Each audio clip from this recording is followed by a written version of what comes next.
Hello, everyone, and welcome to the latest episode of the Video Game Choo Choo podcast. I'm your host, John, and we have a jam-packed with games episode, at least over on my end.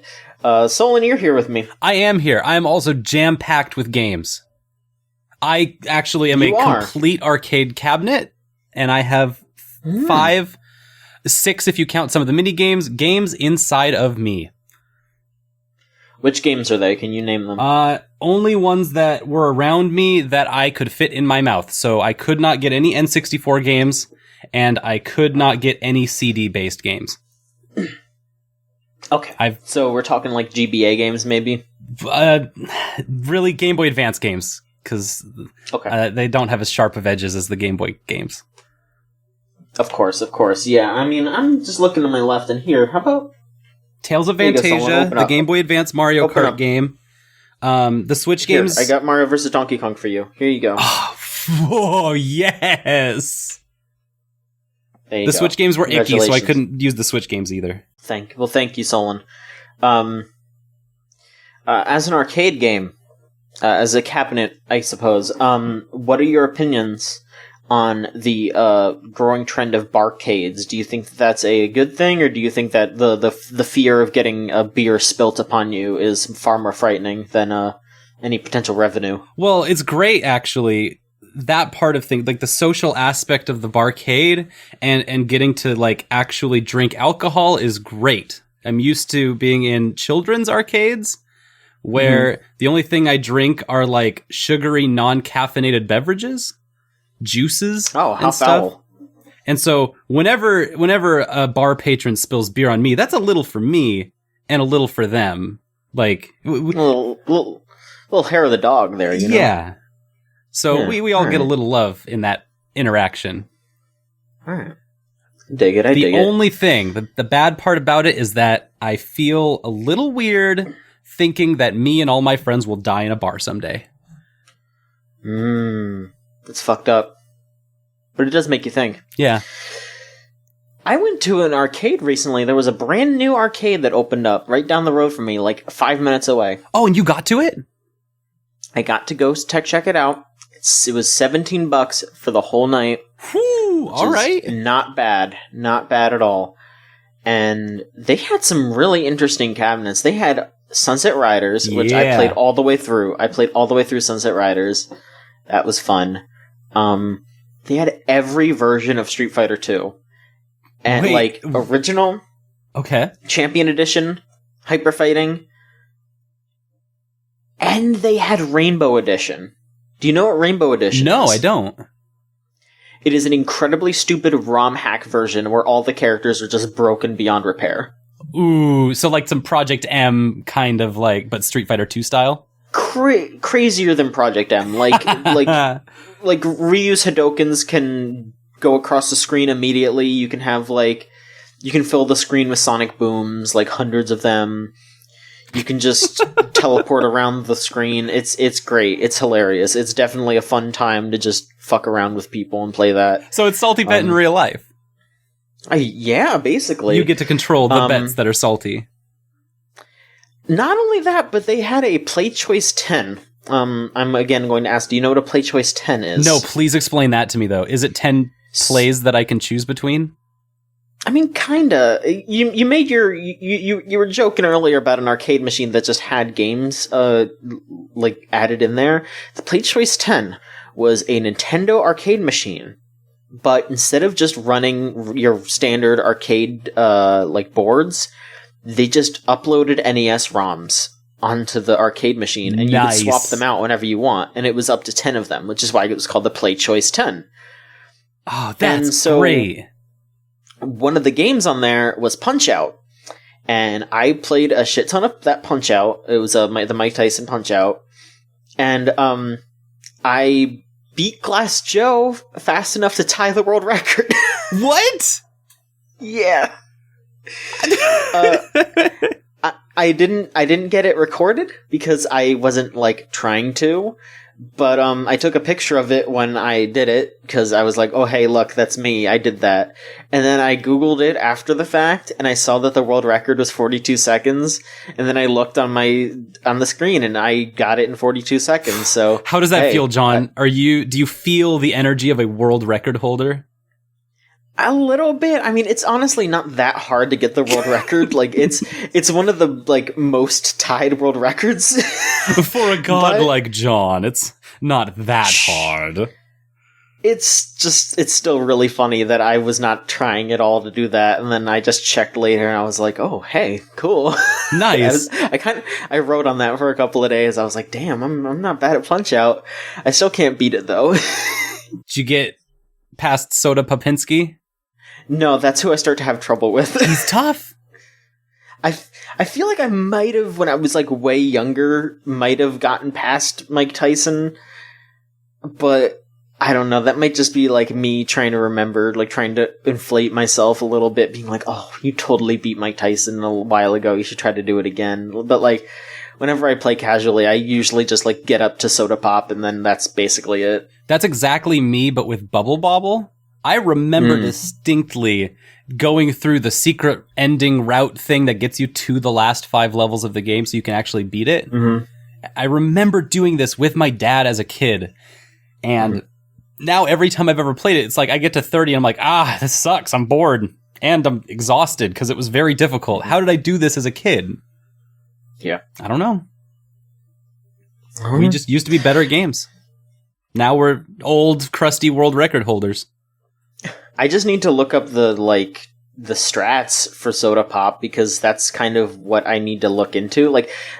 All Punch-Out is just knowing the strats. That's all it is. Once you know what the secrets are, you're good. A lot of people for ages had trouble with Bald Bull, but the thing with Bald Bull is when he does his charge attack, there's a camera flash in the bottom right, not the bottom right, in the right-hand side, the bottom of the crowd, there's a camera flash. And if you press the punch button right when that camera flash happens, you knock him down. What? Right when he's charging after you. Yeah. Okay, I actually didn't know that. Yeah. Really People found out about that. People found out about that really recently. That is a recent discovery in Punch-Out. People are still finding out stuff about that game. It's really cool. I love the original Punch-Out and Punch-Out Wii are very, very good games. I love both of those games. I say this every time, but they're both pretty racist, but they're very good games. The Punch-Out people I've kind of noticed is those are the people who know their games. They know good quality games, and they love their games in spite of issues and problems. Because only the people that are super big Punch-Out fans are always just gosh, those are the coolest guys. They're just very kind and the speedrunner, what's his name that speed ran Punch-Out for Wii and Punch-Out for NES. I wouldn't know. I mean, I know that Summoning Assault guy does the videos on YouTube that I like to watch. He did the blindfolded run of Punch-Out and it blew up big. I don't think that's him, but yeah, I don't remember his name. I just know Summoning Salt was the world record holder for a lot of stuff for a while. Just good people. He's really good at that. Yeah, Summoning Salt also is good people. I'm waiting for the next video. Yeah. Every day I refresh because I'm I can't wait for another Summoning Salt video. It's been too long. All of his Mario Kart videos are so fucking good. They're 45 minutes long. That's just what's about scary. Is one track in Mario Kart. The longer that I wait, the better that I know it's gonna get, which is very scary. So once 2 months pass, once 3 months pass. Same with John Boyce, who we haven't heard from, but we know there's a video coming out this month. And I'm when it comes out, it's gonna be a whole thing in my life. That's just gonna be your day. Yep. Jeez. But yeah, no, it's I'm glad that places like that are still existing. I was just thinking recently, hey, I live in a college town. I live right by UCF, University of Central Florida, so it's just hey, people want an arcade around here. People would love to have some kind of gaming area, and there is kind of a place like that nearby, but all it is just people bring Melee setups, and it's like... Ooh. Which is good. Yeah, it just, you're not... like, it's good for the Melee players, but it's not going to draw in anyone, like, anyone more casual, anyone who wants to play, like, other fighting games or other competitive games, because Melee fans are very, very insular. So it's like... There needed to be something else, and I don't know if there is something that's for, like, other competitive games. Like, there weren't, like, enough Street Fighter cabs to, like, have a good amount of people play against each other, but, like, the fact that there still is a place where you could be like, hey, why don't we go play some Tekken matches? Why don't we go play some Street Fighter? Like, they have a Tekken 3 cab. Nice. They have, like, every side-scrolling beat-em-up that you would want. Like, they have fucking Charles in Time, they have Simpsons, and they have X-Men. So, yeah. Right next door to the Washington State Convention Center is Seattle's kind of main arcade, GameWorks. And I go there every month. So I was there last week for our area Twitch meetup. Twitch, YouTube, online content maker people. And nice. So I get to go there every month, and I never really play the games because I've lived here my whole life, and the games really haven't changed in the last 2 or 3 years. Mm-hmm. But when I was there last week, they were holding a Air Dashers tournament while I was there, and I was like, oh, damn, all my friends are here while all my other streaming friends are here. And so it was like this perfect moment where I got to reconnect with old Air Dashing friends and come together with all of my streamer broadcaster friends at the same time. I was like, oh, this is God. I love GameWorks. It is very quickly becoming the place. I was talking to the he's kind of like the events organizer for GameWorks itself, and he was just like, yep, our next thing is to make this a place where majors can happen, fighting game majors. And I'm like, cool. Do we have room in here? And he just looks at me and is like, we'll make room. Hell yeah. Fighting games. Yeah, I think I saw that place in a Metal Jesus video. I think he stopped by there. Absolutely. Yeah. There's here, and there's Round 1 in South Center, which is like another 15 minutes south of Seattle itself proper. And so between those, there's nothing. It's just emptiness as far as arcade places are. And all the fighting game areas are kind of gone now. There used to be like a couple of places that also sold games, like game stores, that used to have fighting game weeklies. And now they're gone. And so it's like, oh crap. Oh crap. Yeah, there was some flirting with a fighting game like area down here, but that kind of just got scuttled away, which is a bummer because there's a comic shop that has a bar in the back of it, and mostly people use it for just like, oh hey, we're gonna have a karaoke night, oh hey, we're having like some chiptune people there. But Alex Jabali, who runs CEO, friend of the site, he was talking about buying that place and turning it into something where fighting game people could show up, but that just kind of fell through. So it's like, I mean, yeah, there could have been something like that, but it just didn't really go together. That's why I was excited when you said that there was a new place that popped up, and I hope other folks have new places that are popping up for them too in other areas, because when we are looking for video games in real life and wanting to have like real physical social interactions with other people playing video games, it is getting very hard to find them. Yes, it is. And not every video game person wants the same experience. Like the fighting games people, the cabinet arcade people, the old retro cabinet arcade people, those are just 3 different circles entirely. 3 different generations, age groups, the different philosophies on how games should be played socially. Yeah, I mean, I'm kind of in all 3 of those because I remember like walking in there and I'm just like, oh, they got Tekken 3. Oh, they got all these Street Fighters. They got Street Fighter.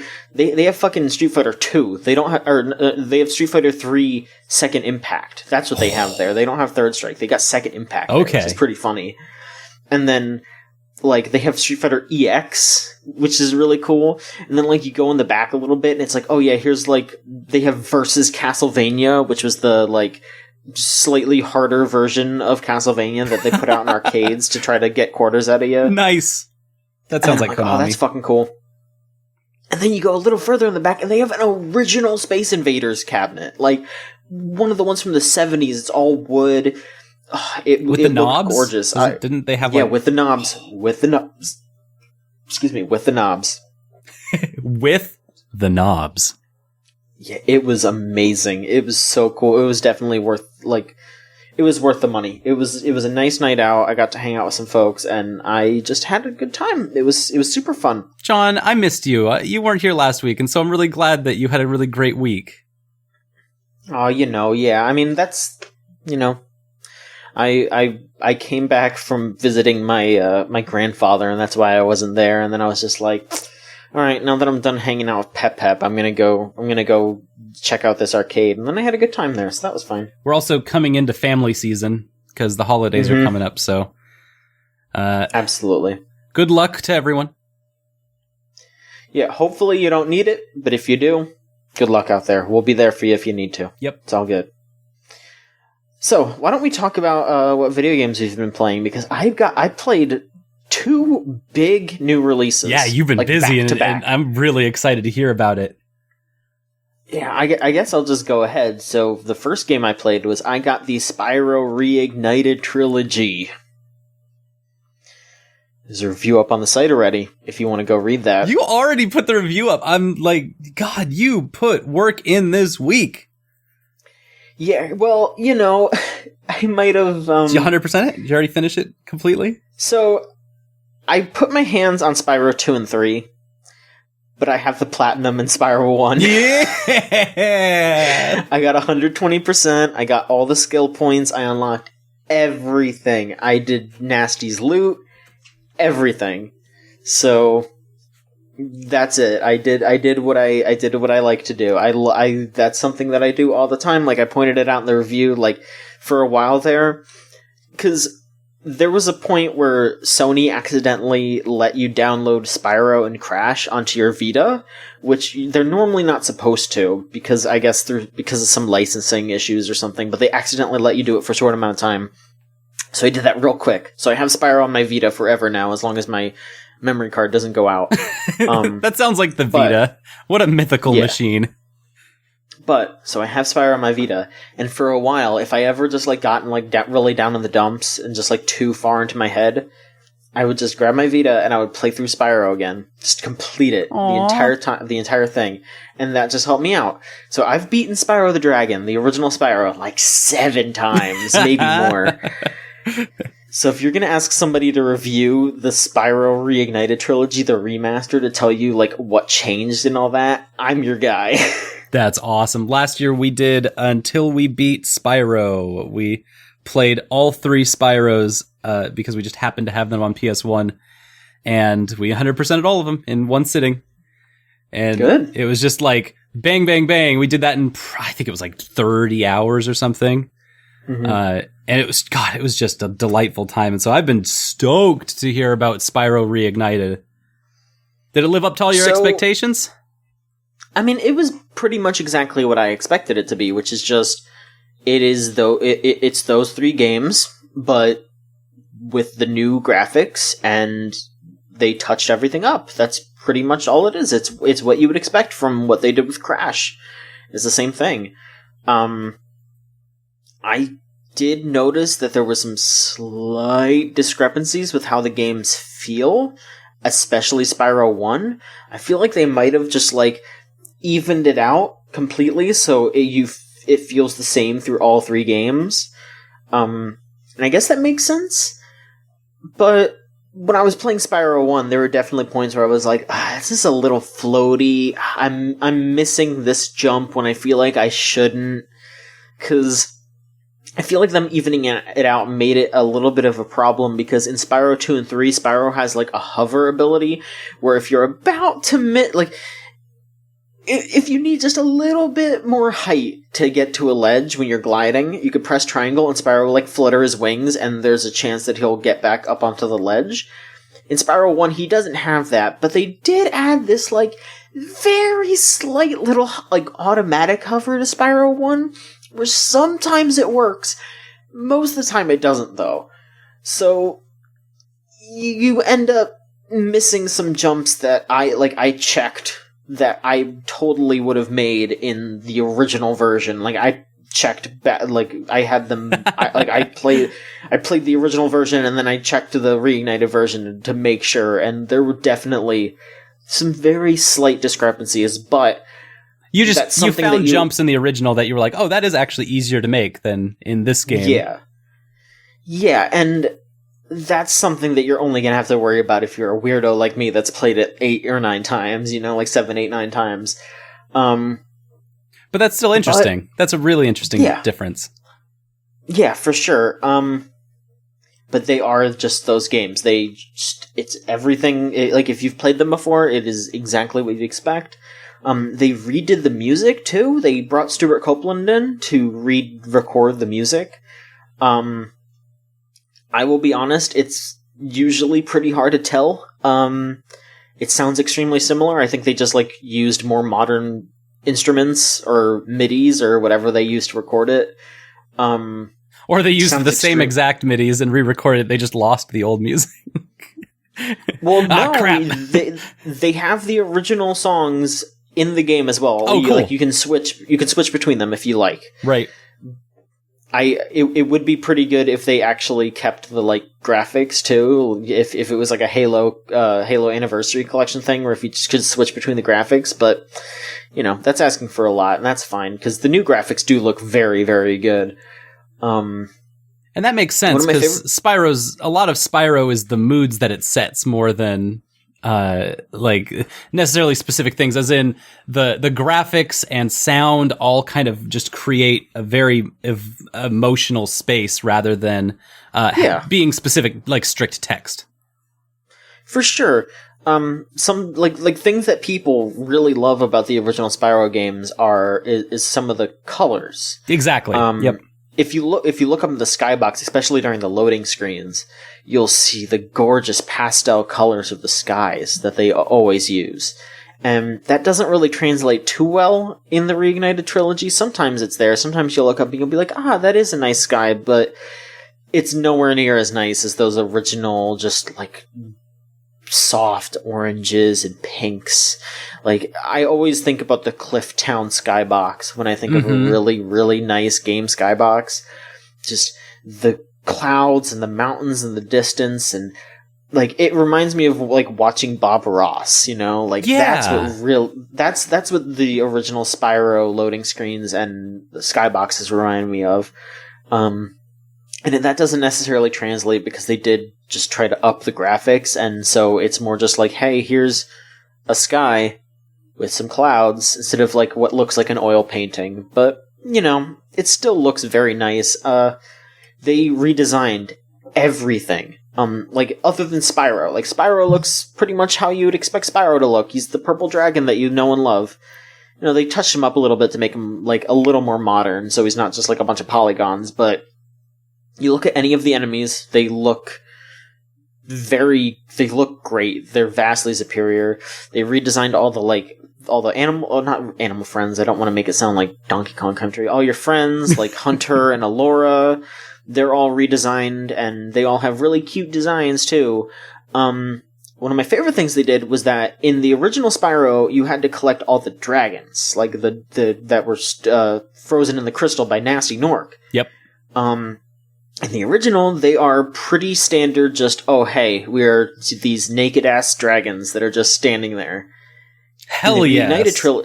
In the Reignited trilogy, they are all, well-designed dragons with personality now. So you'll step on something and maybe one of the dragons is a painter, so he gets summoned and he's working on a painting while he's standing there. Oh. One of them might be a wizard, so he'll be summoned with a cauldron in front of him and he's wearing a wizard hat. So you're saying do they wear clothes now?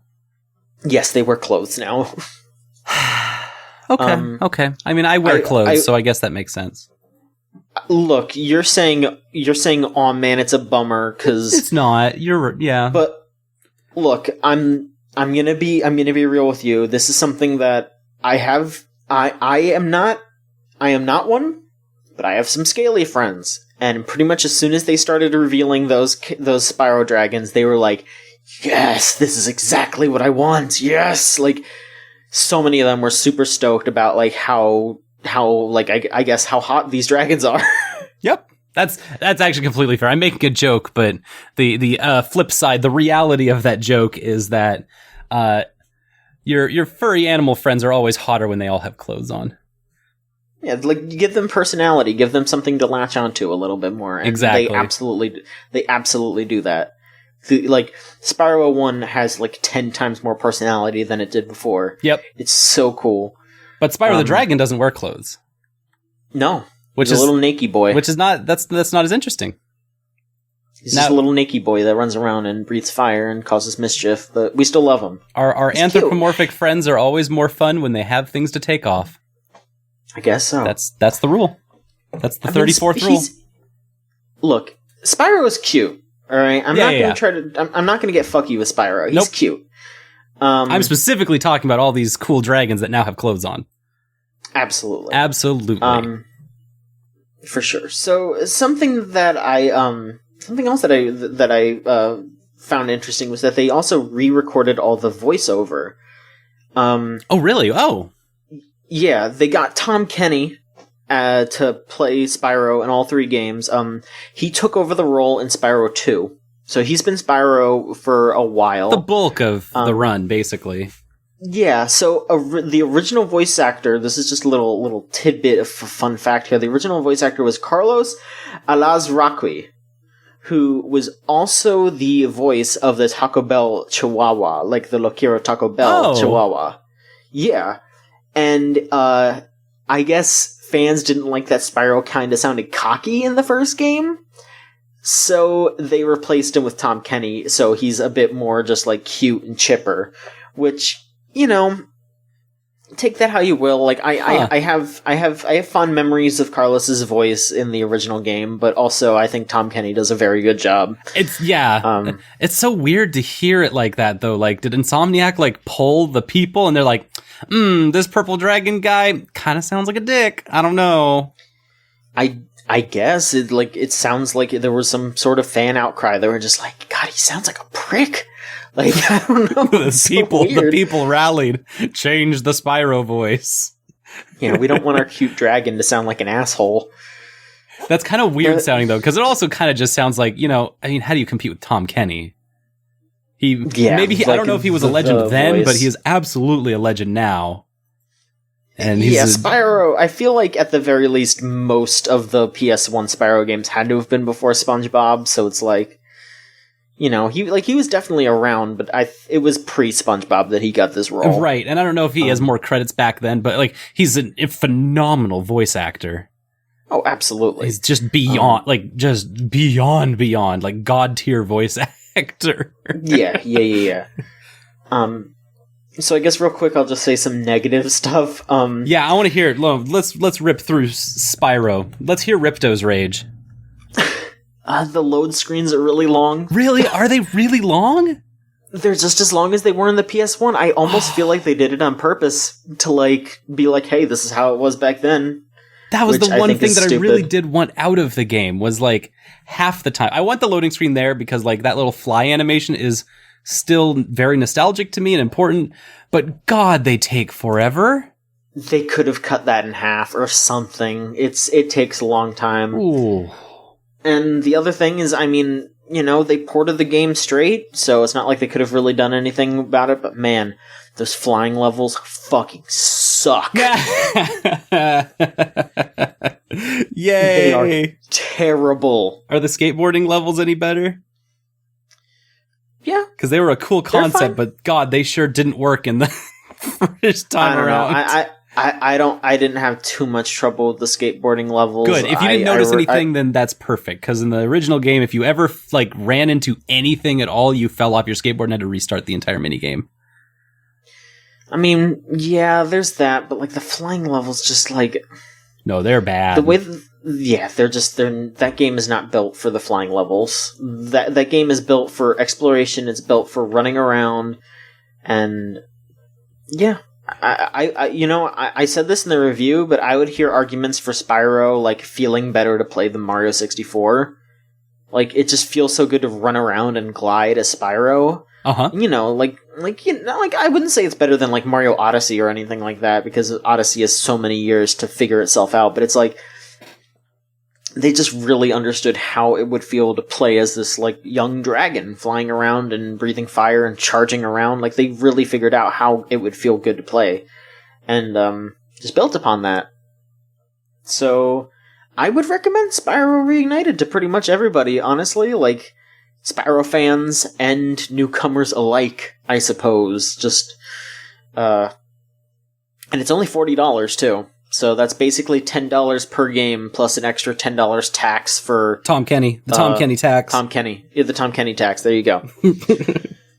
Wouldn't that be, hang on. There's got to be some way to do the math on that. I don't know. I'm stupid. I can't do math. You do the math your own way. $13 a game, and then the $1 Tom Kenny tax. There you go. And I mean, it'll go down in price too, because I'm pretty sure the Crash Insane Trilogy has gone down too. So, you know, whatever. It's fine. It's all good though. Next week's Black Friday. And also, it's also totally coming to Switch too. Yes! They haven't announced it yet, but it'll probably be next year. Yep. Because that's what Crash did also, the Crash Bandicoot remake. Yeah, the interesting thing is that Crash was originally a PlayStation exclusive, and then it came to other consoles, but Spyro is PlayStation and Xbox, and it seems like next year they'll do Switch and PC, so I don't know how Microsoft, I guess, got the, like, secondary exclusivity thing, because it's like, you would think that Sony would just want that because Spyro is so associated with Sony, but I don't know. I just love the idea that Microsoft was looking at the opportunities in front of them like, all right, do we want to do an exclusivity buyout for Crash Bandicoot? No. we need Spyro. Let's focus on the Spyro exclusivity. You know what? They made the right call, I'll tell you that much. I mean, obviously. It's weird how much those get lumped together, because there's a lot of the mascot platformers from the PS1 era, like those two, and Ape Escape, and just a lot of these types of games that, and I'm not totally sure why they get lumped together, especially because Spyro is just above and beyond all of them. I haven't played Ape Escape, but I definitely know a lot of people hold Ape Escape in really high regard. Oh, it's also really good. All of these games are worth high regard. And the weird thing to me is that none of them are like, they are games that are extremely important to us, for me as a person, as someone who grew up in the game. But I know that as like for a legendary game or some kind of accomplishment in game design, like that's not these games. These aren't like the golden standard for 3D platforming video games, because Super Mario 64 is, for very good reason. And these games are so close, but there's something about them that just, it doesn't quite have that, like, what's the word? Immortality? Or like, it's not a Games Hall of Fame legendary type of game. I don't know does that make any sense? Oh no, I get you. I mean, I feel like Spyro probably needed better world design if it was really going to get one over on Mario 64. Like, Mario 64 was as impressive as it was because the levels were so expansive and there was so much to do. Yeah. Spyro has a lot more, it's a lot more linear. They're also all kids games. And in scope, in scale, whereas Super Mario 64 was like, we are going to make the greatest goddamn video game ever made. Like, that was their goal in the outset. And, like, Insomniac's like, we're going to make a cool dragon game. You're going to skateboard. It's going to rule. Yeah. It still does. I'm just glad it still does, and I hope it continues to keep ruling. Yeah, like, it's super impressive that Spyro feels as good as it does in 2018, you know? Like, it has its hiccups, but it still feels really good to play as Spyro in 2018. I think that's kind of what's getting me, is, like, they're not on the pedestals of, like, greatest video games ever, but they still feel like they could be. The Spyro games, like, just, you can plug your PS1 in and play Spyro and be like, this is awesome.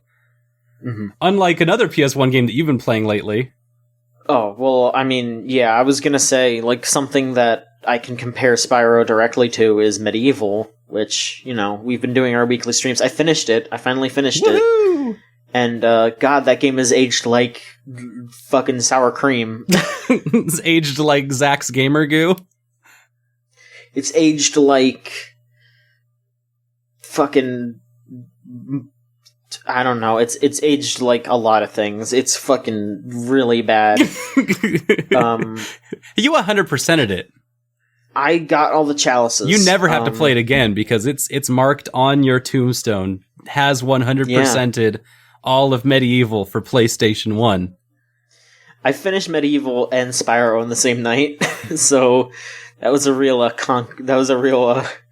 You were feeling yourself. Yeah, I was. I was really like seeing like the whole breadth of the PlayStation library there. I was just like, oh yeah, Medieval was a pain in the ass, but then I finished Spyro and I was like, yeah, that was fun. And this is actually a pretty poignant conversation because what's coming out next is the PS1 classic. Is Medieval. And Medieval's on that, right? Oh no, I thought you were talking about which game was getting the remaster next. No, the PlayStation Classic has neither of those games. Oh, really? It doesn't have. No, it has none of those. I thought okay. You know. I thought exploring when you said the full breadth of PlayStation 1, I was like, oh yeah, are these games on that? No. Nah.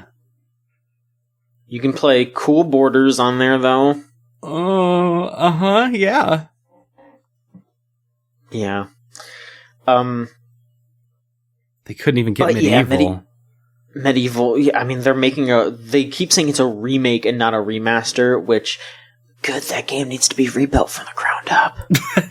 We dunked on it a lot, but like there were a lot of cool things in that game. It has some neat ideas, but just so much of it just did not age well at all, and the platforming is dog shit, and the sound design is rancid. Like the look, the feel, the sound of the game, and pretty much every part of it is dog shit. But like, look at all the weapons. No. The weapons are fun. No, I actually like how it looks for the most part. Like, all of the human enemies are not good. Like, they were just like, hey, how about we just make a bunch of fat villagers and they all look like they're in Clay Fighter? Isn't that funny? Kind of is funny. Like, the first time it was. Kinda. It was it's funny on paper, but I just think like looking at that over and over again and then seeing them in like the shitty CG cutscenes, and I'm just like, oh my god, I don't want to look at this anymore. This sucks. Yep. But the music is really good. It's got a fantastic atmosphere, and I love Sir Dan. Like, I just want to hang out with Sir Daniel Fortescue all the time. Right. He just seems like a chill dude. Which is a funny thing to say about a skeleton with no lower jaw. You just want to like go out drinking with him and be like, damn, Dan, I had a shitty day. And then he's just like, oh, and you're like, yeah, exactly. Yep. I'll tell you all about it, Sir Dan. Be a good listener. Yeah. Give you some advice. He'd probably just be like, tell him to shove it. And I'd be like, yeah, I should. I will tell him to shove it. Yeah, I finished that. Will we do Medieval 2? I don't know. I'll think about it. Think about it for a long time, because I know that getting through Medieval 1 was not the easiest task, but maybe Medieval 2 is different? I mean, we'll see. I actually have never played Medieval 2. I've only played the first one. So, we'll find out. Solon, why don't you talk about what you've been playing real quick? Because I need to rest my vocal cords for a moment. Tell me what's been going on with you. So yeah, a lot's been going on this last week. I've been having a really good week making games and playing games. My roommate finally came back into town, so we've restarted our Let's Play of The Last Remnant. Have you ever played The Last Remnant? No. It's the greatest game ever. We've been on a real kick about it because they had to take it off of Steam because it's the greatest game ever made. If you have a storefront with the greatest game ever on it, no one would ever buy other ones. So they took Last Remnant off so that people would start buying other video games. It's not great. Oh, okay. It's not great, but it is a really ambitious RPG. They wanted to make something where, hey, what if you had like 17 or 18 party members in your RPG, and you only vaguely controlled 4 of them. That was kind of the idea, is that you have like large scale battles that you're manipulating through JRPG combat, like turn-based stuff. And so you give an action, and that tells like a group of 5 people, like, hey, for this turn, do your support abilities. And like some of your people might have support abilities and the other ones will just attack or defend. And then you'd be like, all right, we are about to die. Please, healers, will you please, please, please heal us? And they'll be like, Voop, our AI has decided that we are not going to heal this turn. Goodbye. So it almost works great, and most of the time it doesn't. It's a game where you just game over a lot, and you can save at any time, so you kind of just get used to saving after every battle. It's like 50 hours long, but it also legitimately does have like 25 hours worth of cutscenes and stuff, because it was the PS2, or no, it was the Xbox 360, and so it was kind of around the same time as like Final Fantasy 12 and 13, which were very like epic feeling JRPGs. And so we've been in that world. And the weirdest thing about having a JRPG where you have 18 people in your party is that means that you have 18 legitimate like JRPG characters in your party. And we've started like ascribing them all roles and like emotions and things that they like and things that they hate. So it's weird. We've started to just kind of breathe our own life into this gigantic ensemble cast. But yeah, it's been fun, even if it's just obviously not a great game. And it's been a cool experiment in JRPG design. So I've been playing that all week. That's been awesome. The other thing is, did you hear about Desert Bus? Of course I know about Desert Bus. John, have I ever told you how much I love Desert Bus?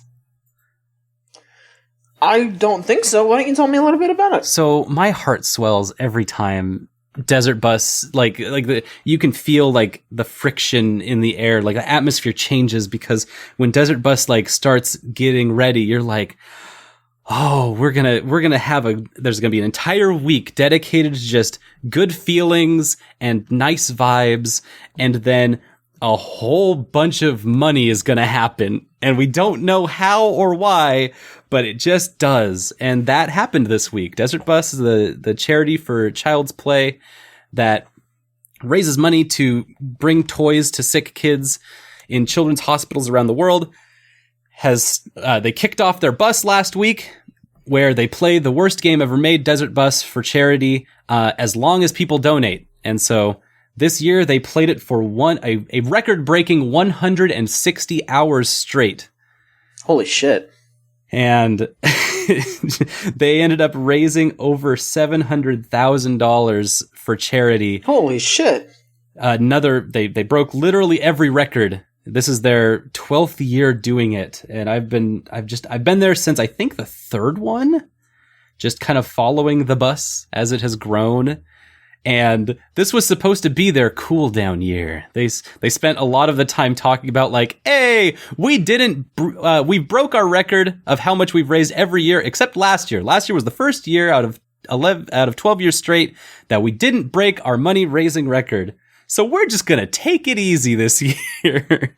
No expectations. We're going to have fun and have some amazing cool auctions and donation incentives. And we'll just see what happens. They took it really casually, and you could feel it. Like, as you're watching the stream, the 24-hour stream for, like, what is that, 6 days? What's 160 hours? It's a long time. Having fun guests on. 160 divided by 24. That is just under 7 days. One whole week of playing a game that you simulate a bus in a desert for 6 days straight. Yeah, no, it was incredible, and getting to watch kind of the last like 4 hours or so where they ended up making so much money that it ended up pushing them to another hour, and having them all look at each other and be like, oh crap, we have to go until 3 a.m. now. All right, we'll just hang out for 3 hours until people please stop donating because we don't have content planned. And they just kind of hung out for 3 hours, and we all just looked at each other like, this is great. We together make an incredible community. It was just this big, like, community coming together and really feeling each other. Yeah. Mm-hmm. It was amazing. That's good. That's what I've spent the whole week doing. Went well. Playing bad games and watching people play worse games. So, yeah. All right. Well, I'm glad to hear that you had fun.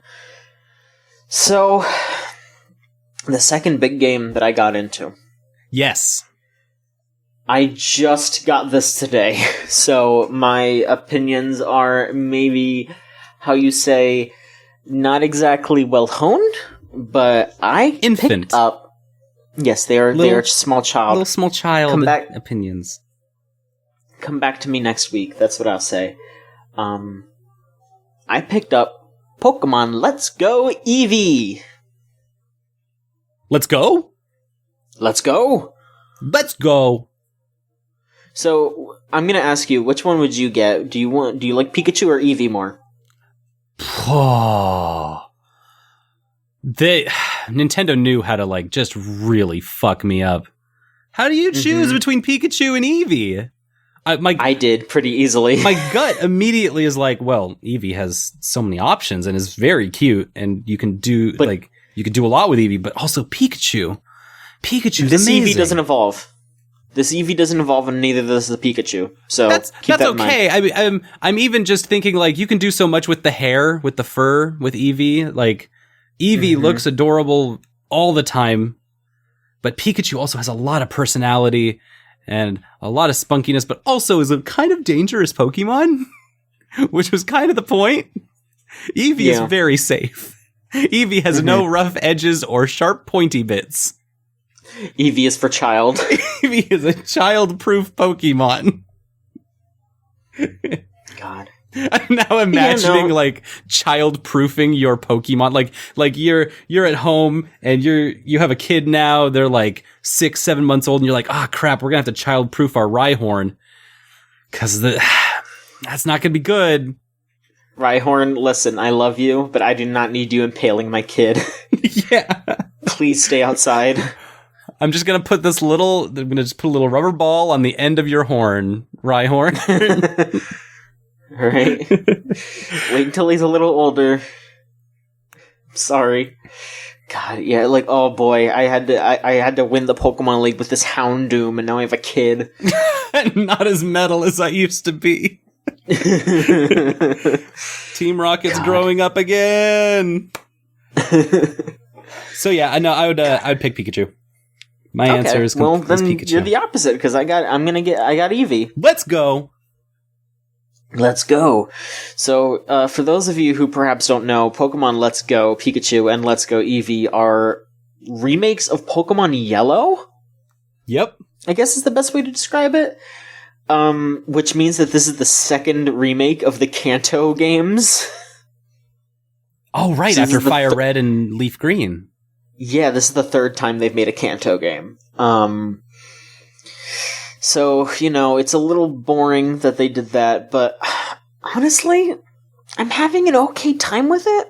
I was expecting myself to be a lot more upset playing it. Like, there's no wild Pokemon battles. It's Pokemon Go came out, and it was a worldwide phenomenon. Yep. So Game Freak wanted to capitalize on that, so they basically made a cross between Pokemon Go and a standard Pokemon game. So all the wild Pokemon battles work like they do in Pokemon Go, where you have to flick the Pokeball at the Pokemon, you don't have to weaken them, you can give them berries to make them like more easy to catch, all that stuff, but you only do regular trainer battles, so you don't have to worry about battling wild Pokemon. If you catch a shit ton of Pokemon, and then if it's not a good one, if it's not one that you want to keep, you can send it to the professor and you get candies. And those candies let you boost the stats of your Pokemon that you do keep. And everything in your party, every time you catch a Pokemon, they get experience. So it's not like you're just going to be walking around not getting any experience except for trainer battles. You do get experience from catching Pokemon. So it's just like Go. It is extremely like Go. They've deconstructed basically anything Pokemon-esque except for the gotta catch 'em all part of it. Yes. Kind of just like the gotcha systems in any mobile game now. I wouldn't call it that per se. I mean, I feel like if you're playing Pokemon Go, it's more like that because you might end up having to pay because you have to get more Pokeballs if you're not in an area that has a bunch of Pokestops. Which is how you, like, pick up Pokeballs and items that you need to catch Pokemon. Right. but you can just buy items at the store. You know, you fight trainers, you get items, you can buy more Pokeballs, you can buy more items. So it's not like it's just extremely similar to your average Pokemon game. It's mostly just a little bit of a bummer that they went back to Kanto again, because I don't want Kanto again. I want something different. And why don't they're you not want really Kanto again? Did you? Because they did it already. Fair. I want something different, you know? Did they change anything with this Kanto, though? Is there anything that you noticed that was like, oh, that's an interesting take on some well-tread ground? I mean, the game looks really nice. They updated the graphics. It's all fully 3D, so you get to walk around, and it has a nice art style, so it's cute. It's very cute. When I was looking at it, everything looked really small compared to like how I remember it. And also, was it seamless? Like you could just kind of walk through all the routes in a big loop? Or were there still transitionary like houses that you had to go through to get into cities and stuff? Yeah, there's still the transitionary houses, but that's, you know, they just remade the game. It just feels like those games. Okay, so it's much more exact remake than what I thought it looked like. Yeah, so there's no more random battles per se. Like when you go into the tall grass, you're not just gonna randomly get hit by a Pokemon. Pokemon start to spawn around you, and like much like in Pokemon Go, you have to like click on them. Well, the Pokemon will spawn around you, and you have to like kind of walk into them to start the fight. Yep. Sometimes they might walk into you, you know, if you're not paying attention, but you can usually see them coming. So if you are like, hey, I don't want to get in a fight right now, you can maneuver around them pretty easily. So somewhat semi-wild battles. Yeah. It's you know, it's your Earthbound kind of thing, except you're not going to get a bonus by getting them from behind. Sure.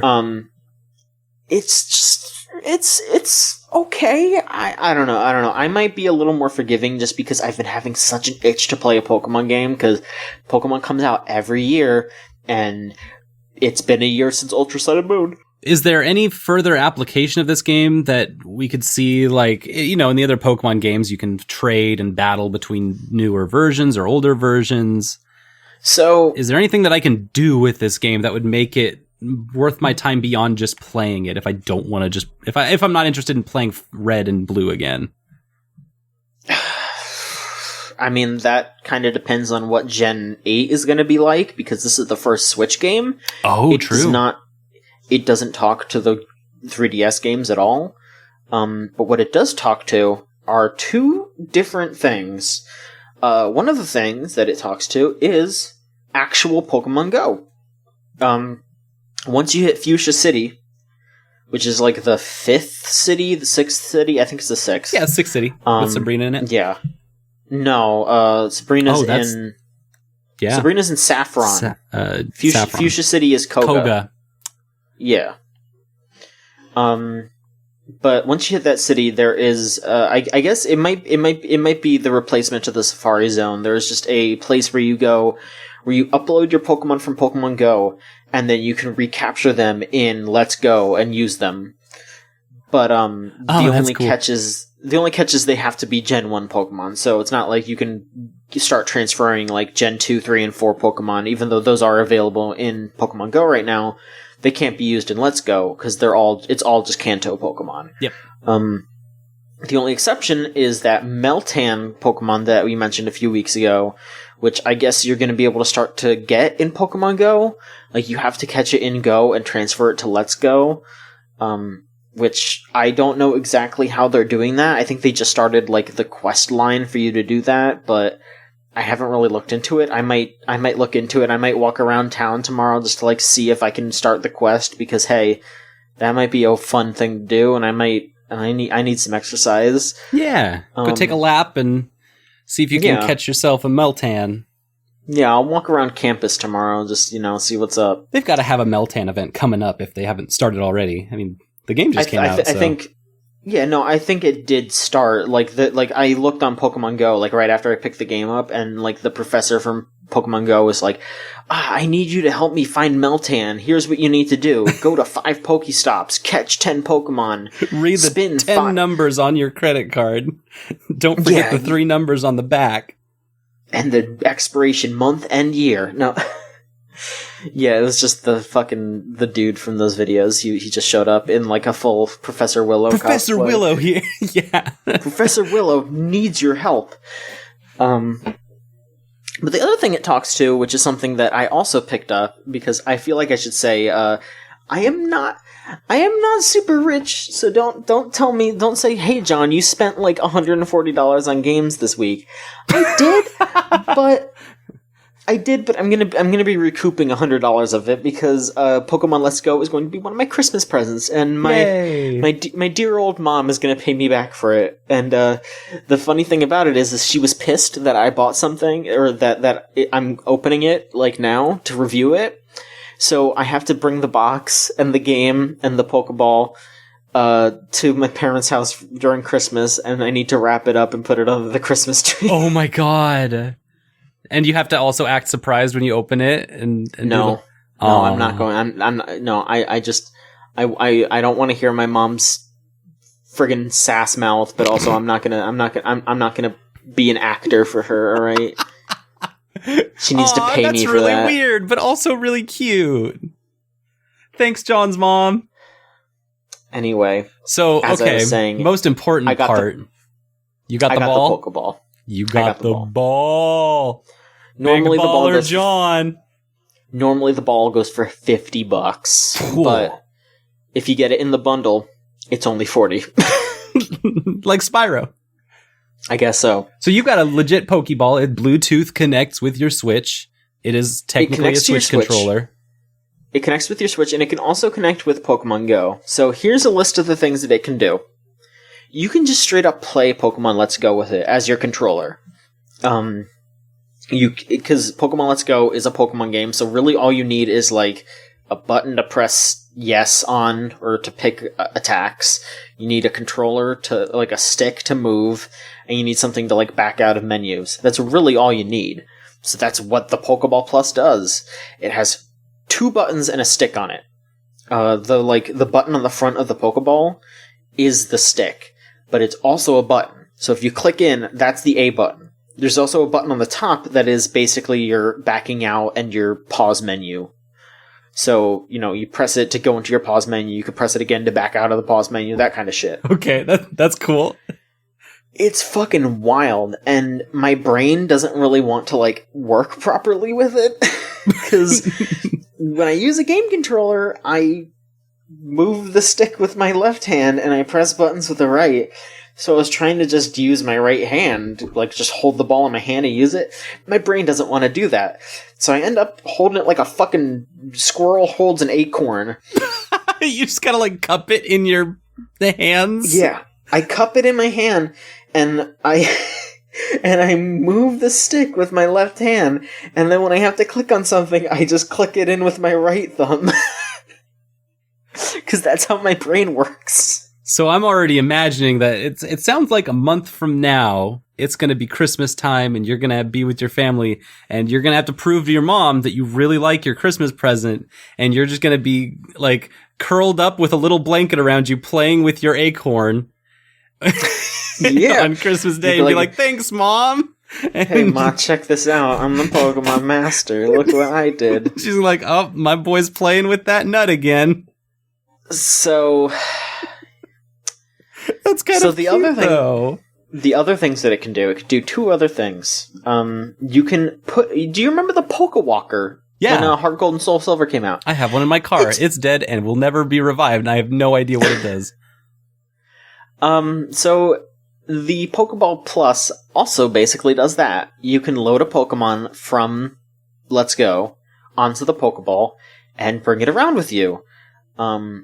I remember seeing the commercial that it would make noise in the ball if you clicked on it, and it doesn't really do that for me. But I loaded a Nidoran onto the ball when I went out to go grab some food tonight before we recorded, and I walked around a little bit, just to get to my car and then walk up to the restaurant, pick up my food, and leave.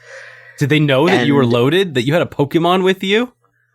Honestly, I kept it in my pocket because I didn't want anyone to steal it. But there is kind of a belt loop. So I mean, if I did want to rep, I could rep. Oh, That's fun. But the Nidoran grew like 3 levels from me just walking like that much. So, you can bring a Pokemon around with you. Damn, I could just walk to Taco Bell and level up my Pokemon a bunch. You sure can. And then the last thing it does is, if it does, I'm gonna have to experiment with it because I don't want to like fuck it up or anything like that. But you can also pair it with your Pokemon Go, and it works like those Pokemon Go pluses that they put out like a year ago.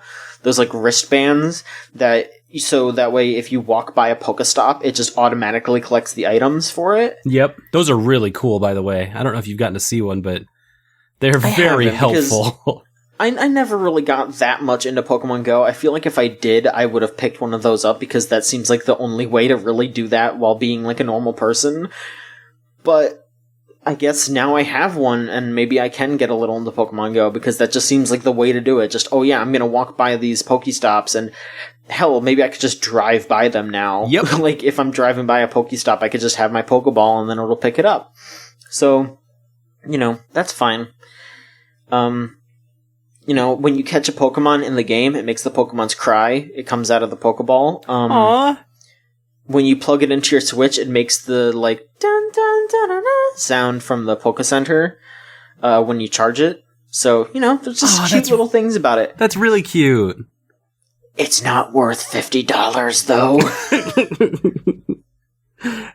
Or $40. Like, I would just, if you're interested in the game, I still would just say, just play it with a Joy-Con. Like, because I feel like I should explain really quick. To catch the Pokemon, you actually have to flick the controller at the Pokemon, which, that's cute, but, I mean, there's a lot of people saying that that's really shitty for disabled folks. The good news is that if you are able to just, like, use the like, if you are able to, like, press buttons and use a control stick normally, then you can play it in handheld mode, but it has to be in handheld mode with the Joy-Cons docked. It doesn't do it any other way, which I have a feeling they'll probably patch something in later. Like, I could see them just, like, adding something later if enough people say enough. Which they should. I will say, I am absolutely here for accessibility options. But for now, if you are able to press the A button and flick the control stick, you can do that. You just have to have it docked. Or not docked, in handheld mode with the Joy-Cons attached. Otherwise, It will ask you to you have to flick it at the Pokemon. Which, again, you can do that with the Pokeball, and that feels really good, because you're throwing a Pokeball at a Pokemon, like, for real, which is pretty good. I had the exact same kind of accessibility thing. It's just with the Switch, how it works, you can have it in docked mode and you can have it in undocked mode, and most of the time that means you're going to have different control schemes. And that happened really hard with The World Ends With You, where when it's in docked mode, it just works just like the 3DS version. You just scratch up your screen and the cool stuff happens. But when you have it docked, you have to use waggle controls for everything. Which is not great. You have to point at the screen with the Joy-Con, right? You don't have to point at the screen. The super sneaky secret is that it'll just sync up with whatever your resting position is. So you can just hit the sync button anytime your hand is at a rested position, and that'll be the center. Okay. And so it works, but if you have any kind of motor function impairments, it's not going to work at all. No. I can see so many folks that would have just the worst time being like, come on, this should be a very simple this is a very simple JRPG, The World Ends With You, with all the fun, funky sounds and stuff and cool style, and I can't play it because the stupid controls are wonky. Yeah, absolutely. And I have to now get up and undock I have to normally as a normal player, the only way you can really play that game in some of the boss fights is you have to undock your thing and put your Joy-Cons in, because the movements just aren't precise enough with the Joy-Con, and you have to use the touchscreen itself. It's like, oh, come on. This is a weird transitionary point with the Nintendo Switch as a console because it's 2 consoles at once. So that makes sense that it's also bleeding into a lot of the other games too. I expect much more of that in the future. But yeah, I don't even know if I'd recommend it. Like, Let's Go. I really don't know yet. I have a lot more to play. Like, I just got to Viridian Forest, so that's how far I am. Only thing that I've seen is IGN and I think it was Shad in our Discord channel that posted it. They posted the every single walking animation for all 162 Pokemon, including the Alolan forms. Oh yeah, that's right, because there are the Alolan forms of the Kanto Pokemon are in there. So yeah. So you can get like Alolan Rattata and Raticate and Exeggutor and some other stuff. I think Meowth and Persian. I've seen all of these. All of them walking and moving around, and you get to be held by the Kangaskhan and held by Machamp, and you get to ride Rapidash. And I was like, oh, damn, that's really cool. All right, I've seen it. I'm good. I think my favorite one was Graveler and Golem. They roll because they're balls. Voltorb and Electrode, they roll. Alolan Golem does not roll because he's got a big dumb spike in his forehead and he can't roll anymore. Poor thing. Haunter, you ride Haunter. It's like the only second stage Haunter's evolution huge. that you ride because Haunter's big old guy. I had no idea Haunter was that big. And then Gengar follows behind you, haunting you, and is also much bigger than Haunter. God. I love Gengar. Who doesn't love Gengar? Gengar's great and knows Thunderbolt. It's just it's the perfect Pokemon. Gengar kicks ass. The other good one was Exeggutor. You have your normal big floppy Exeggutor, and then you have Alolan Exeggutor, which does not fit on the screen at all and casts a very large shadow over the entire map whenever you have them out. Good. I wouldn't have that any other way. I don't want to see its head. And I don't mean that in a weird way. I mean, I want it to be so tall I can't see it. Yep. We get it. You hate Exeggutor. That's fine. I have no opinion either way about Exeggutor. Okay? Exeggutor cannot hear you. Its ears are too far away. Well, then fine. That's fine.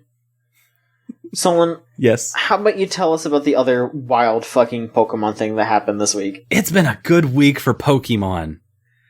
Because earlier this week, amongst a lot of news in this entire week, Detective Pikachu trailer came out. And so we all got to have a in-depth, deep glimpse into what if Pokemon, but real. Mm-hmm. And they were too real. The trailer was just a minute and 30 of just kind of the most spectacular, fun-paced, quick, like,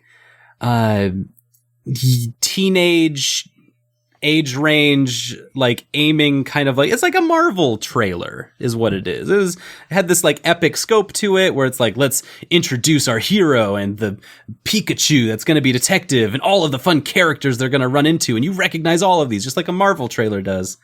And it was just kind of an uncanny moment where it was like, wow, this looks really cool.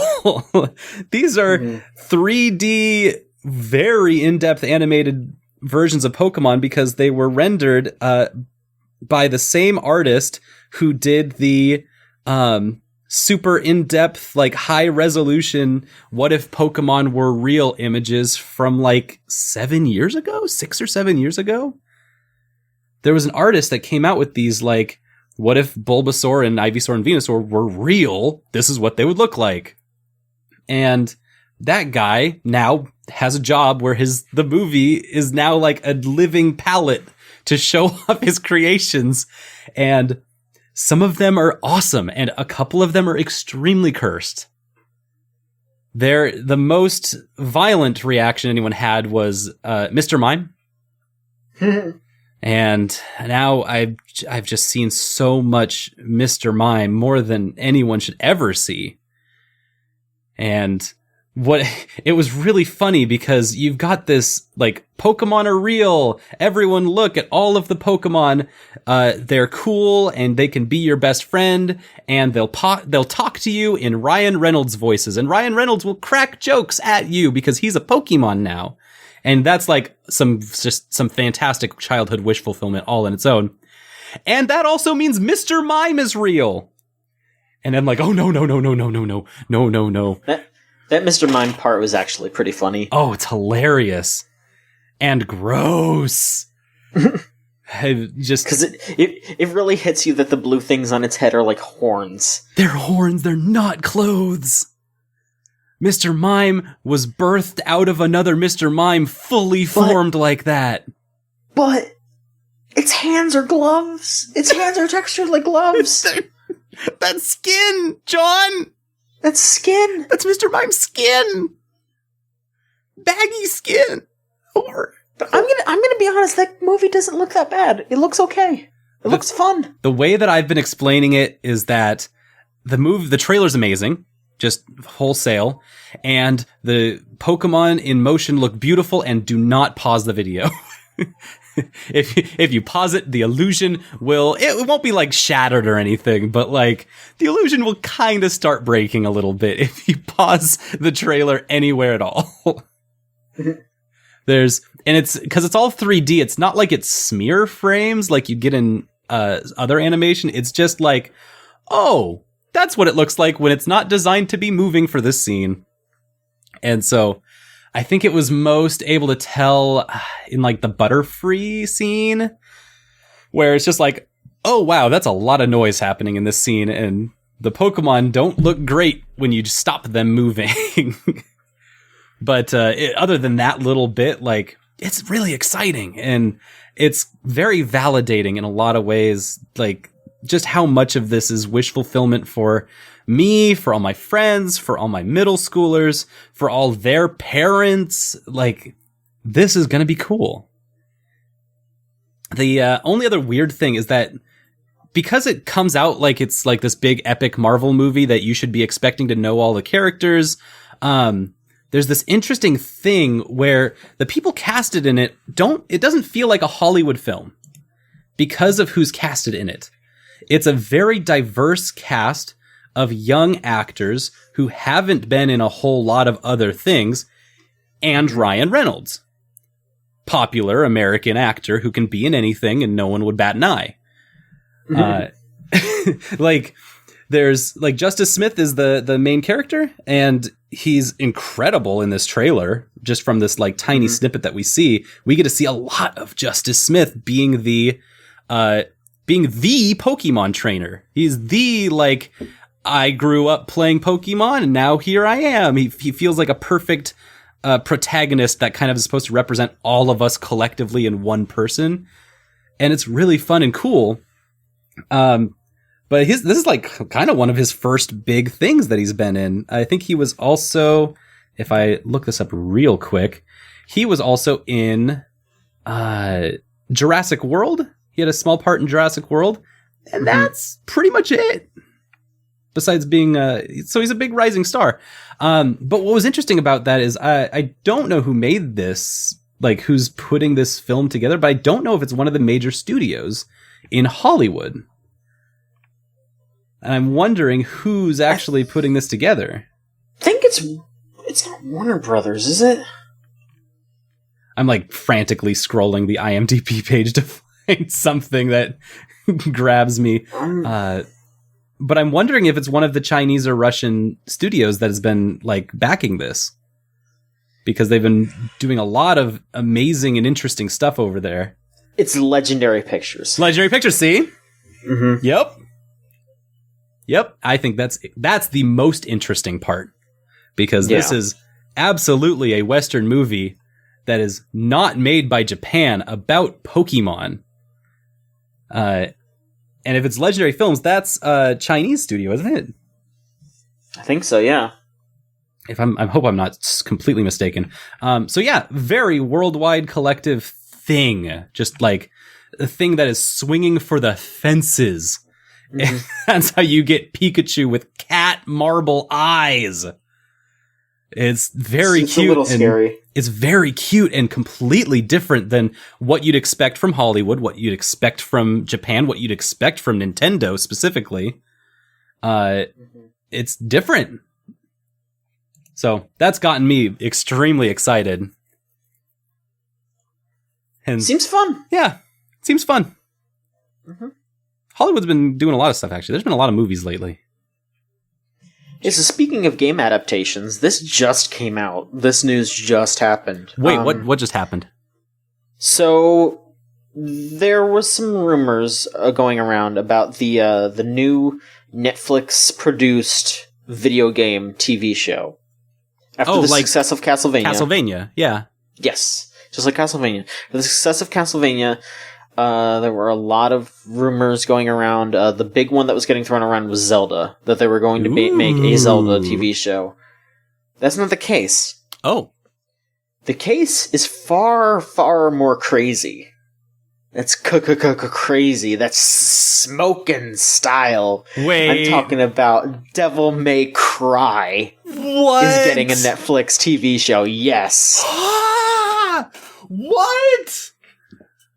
We don't know anything else about this, but the producer, Adi Shankar, I want to say is his name, said that he wants to make this a sort of multiverse of game shows. What? So I don't know if that means that Castlevania is going to cross over with Devil May Cry or something, but at the very least, he seems like he wants to make more shows about video games, and if they're as good as Castlevania is, then I am all for it. Like, Devil May Cry is just asking for some super stylish action. Oh my god, like, that's gonna be really fun. I could just tell. I like that will be a really fun thing to watch. Bring them together. The LARPing goths, the nerd goths, and the rave goths can finally come together, hand in hand. DMC and Castlevania. I mean, I think so. I'm gonna ask you what other shows you would want, but I'm just gonna answer mine real quick. If they're doing all this stuff already, they should do a Bayonetta show. Oh, yeah. Bayonetta would be really good. You know what would actually be kind of interesting? No, this wouldn't work in an anime style, but this would work in like a DC television show, like an Arrow or a Flash kind of way. An infamous TV show. And you could go off of any of the infamous, actually. Any of them would actually be good in that, like, all three of them. Throw them all together. Give me all the infamous pro tags in one show where they're like an electric wielding supergroup. What? You Spark too? Wow, small world. You know, it would be a really good one. Mario Kart. I'm gonna say, but real life. I'm gonna say this now, and it's never gonna happen, and I'm just gonna disappoint myself. Skullgirls. Ooh, that would be Skullgirls should be a TV. Skullgirls should be a TV show. That would be just a total as an anime, especially. Mm-hmm. Yeah. In this style. Mm-hmm. You know what? Bayonetta and Skullgirls are my two. You know what they need to add to this? So they got Castlevania. What? They got Devil May Cry. Mm-hmm. Resident Evil would fit like right in there perfectly. Maybe. It's like, add a little cop drama to it, a little true crime with zombies and stuff. I don't know. You can add true crime to anything. You could add true crime to Pokemon if you wanted to. You know what it's called? That's Detective Pikachu. Detective Pikachu. You're not going to go wrong. Yeah. What about Yakuza? There you go. That's my John. How about Yakuza? How about Yakuza? How about No More Heroes? There we go. If we're going to do all the John shit, how about No More Heroes? And then at the end of it, they have a big crossover. They call it Super Smash Brothers. Boom. That's how you do it. We saved video games. God. But yeah, no, I think they just said that it's coming next year or something like that. I don't know. But I don't know, I'm looking forward to it. Yeah, that's exciting. Devil May Cry. Yeah, Devil May Cry. Like, this is Dante ass Devil May Cry too. We're talking like original silver hair. smoking, styling. I hope they don't crack jokes on DMC, because that series has some really good characters in it. Even though people didn't like it, there's some good work in there that really needs to be salvaged. Just saying. So okay, real quick, I am going to correct myself. I just looked this up. Apparently, they have not confirmed if it's going to be on Netflix or not. They just confirmed that it's happening. So well, it might be on some other show or some other service, but direct to DVD. Who knows? Maybe. But it's going to be an animated thing, and it's going to be produced by the same guy. So, we'll see. You can only find it. You have to go to the back of the store behind the curtains, and you'll find the DMC anime. I mean, there already was a Devil May Cry anime, and it fucking sucked. But we're talking about like an American-made DMC thing. Oh, I was specifically talking about some kind of Dante porn.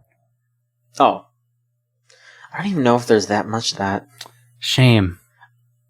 Yeah. One last thing before we move on to questions, and this is a weird one.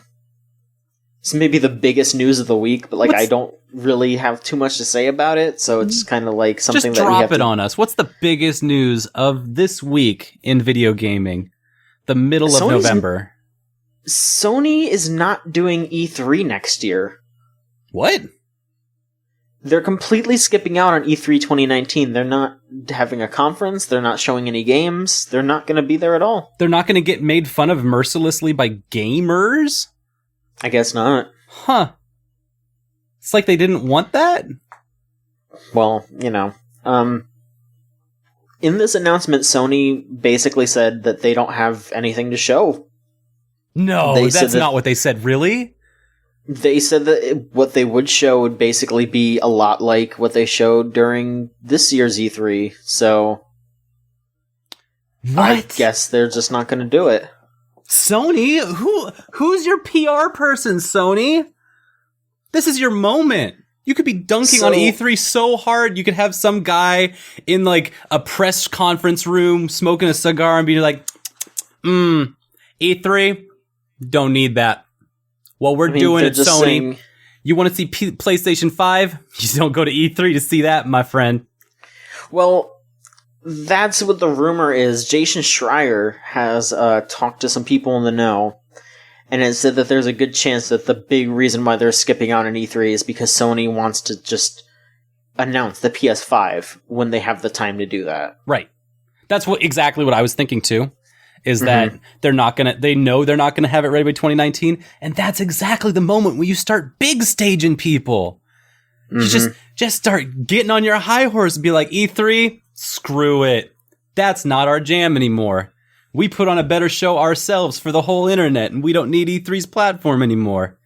Just go ham because like I'm Sony and I'm better than all of you. Like go like full heel, the like cruelest stuff that you can legally say and not get in trouble as Sony, as representing Sony. Light some money on fire and walk out.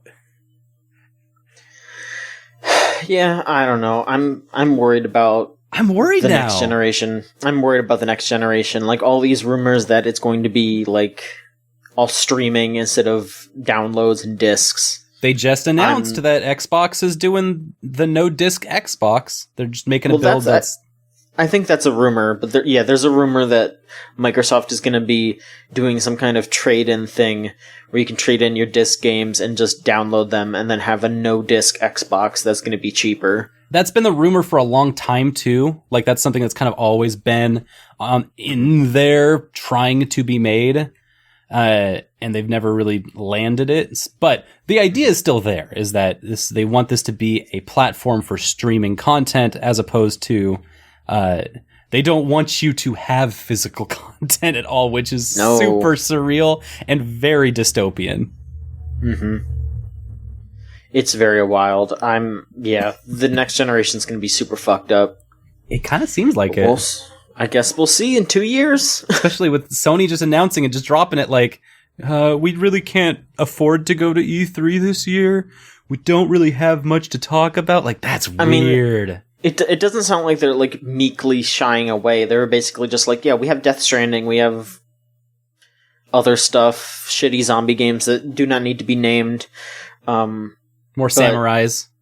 Yeah, we have samurais, we have The Last of Us. You want us to bring out the white flute guy with the hat again? We can do that. I don't think anyone wants that. He was really good, though. It was weird, but he was really good. Yeah, he was good at what he did.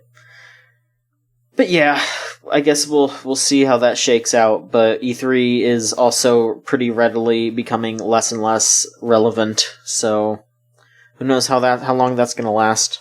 All right, you ready to move on to questions? Yeah, I'm ready. Now that I kind of feel full of the energy of breaking down barriers that video gamedom has always put in front of us, like E3 as a conference.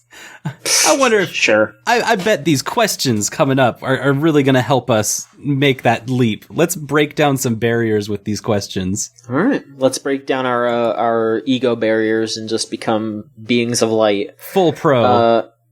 If you want to send in a question, you can send them to videogamechoochoo.tumblr.com/ask or podcast@videogamechoochoo.com if you like sending emails, which most of you don't, so that's okay. Our first email is Can from we just text you, John? No. Can we text John our questions? No. What's the most direct way to get bullshit onto this podcast? I'm not giving out. I'm not giving anyone my phone number. Perfect. I don't want anyone sending me pictures of their ass. I'll go to videogamechoochoo.tumblr.com/ask in order to directly input my bullshit into your podcast, John. Thank you. Yes. Thank you. The first question is from Anonymous, who says, what hyper-realistic Pokemon do you want to see in Detective Pikachu the movie? Yes! This is such a good question. My number one with a bullet is Mewtwo. Mewtwo is still my boy. I love Mewtwo so much. Ride or die. And I want to see Mewtwo with like some disgusting like pulsating orbs on him and veiny. Like, yeah, I need to see veins. I need to see fucking weird ass growths on him. That's what I want. I mean, Mewtwo is in the Detective Pikachu game, so if they're gonna like adapt that storyline, then Mewtwo would have to be in the movie. Yep. When we were discussing this at the GameZone.zone today, if you ever want to hang out with us on Discord, and Porygon was a really cool option. Ooh. Like, I want to see what do they do with this hyper-realistic Pokemon world, and then Porygon shows up and is just this, like, just 2D polygons strapped together, kind of, like, flickering in and out of the world. Like broken code. I mean, regular Porygon would be something, but Porygon Z, which is a Porygon that's been affected by a virus, that's what I want to see.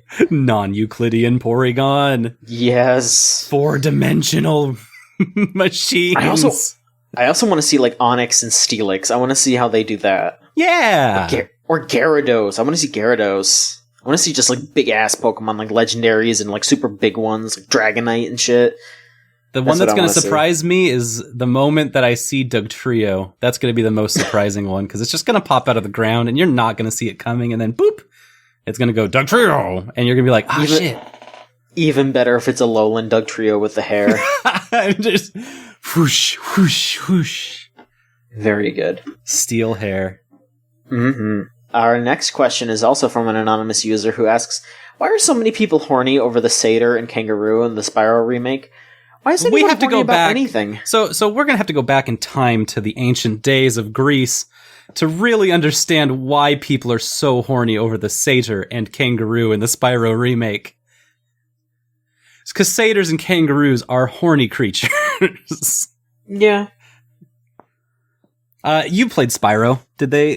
Were you feeling this like horny energy coming from them? I mean, I thought they just nice friends. I thought they had cute designs. I don't know. All right, there you go. They're cute. Everyone's cute in that game, so, I guess I get it. Get to work, Internet. There you go. Mm-hmm. All right, here's a question. Another anonymous question. Do you think an over-reliance on revisiting past installments does any damage to the Pokemon brand? Can you oversaturate Pokemon Red and Blue, the first generation of Pokemon? So, I just said that I was sick of going to Kanto, But the difference is that I have been entrenched in these games for years. If you're somebody who played Red and Blue when they were a kid and didn't play Fire Red and Leaf Green, or maybe did, but that was still that was 15 years ago, even that.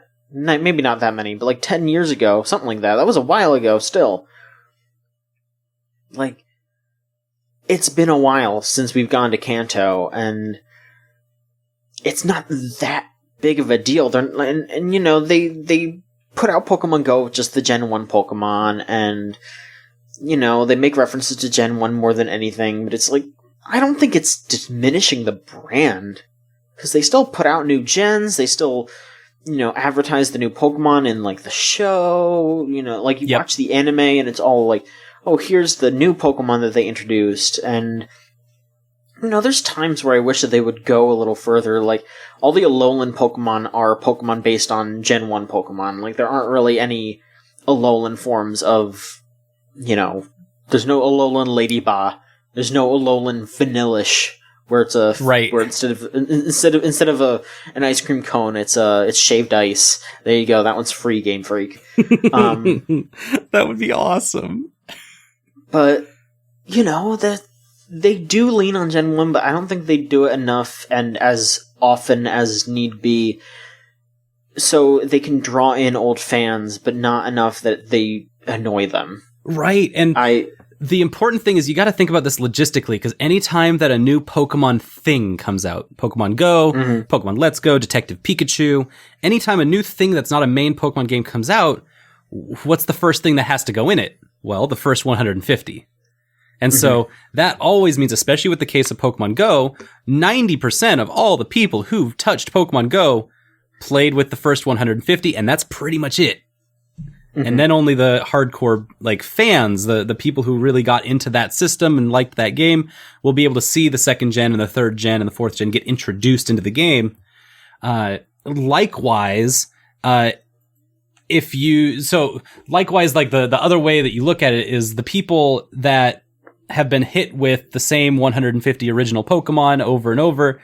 That's mostly what they're going to see, unless they're specifically going out of their way to look for new Pokemon things. So it kind of is a thing that goes both ways. It's almost exactly like wrestling has this exact same problem. And it always will, because it's just the same structure problem where there's hundreds and hundreds of wrestlers. You got to catch them all. And they're trying to make these new wrestlers their big champion people that people want to come and see and watch. So Pokemon what's their newest one that they want the people to know about? It's not Lucario, but even beyond that, they did Lycanroc. Lycanroc, yeah, that's a good example. Like Incineroars and Smash, so Incineroar maybe. Incineroar is very much like the Roman Reigns of Pokemon, where it's all right, we got to get this new kid over. We got to really push him to the top and make him look like an all-star in front of the big fans that were already fans anyway. And all of these people on the outside who used to be fans but aren't fans anymore because The Rock isn't on just want to see The Rock. They just want to see Pikachu. It's a weird double-edged sword when you're using, there's just so much here in Pokemon. And so anytime something's going to revisit Pokemon, well, it's we gotta start with Red and Blue. We gotta start with the original 150. How do we get out of that? I don't know. You could focus on the newer games, I guess.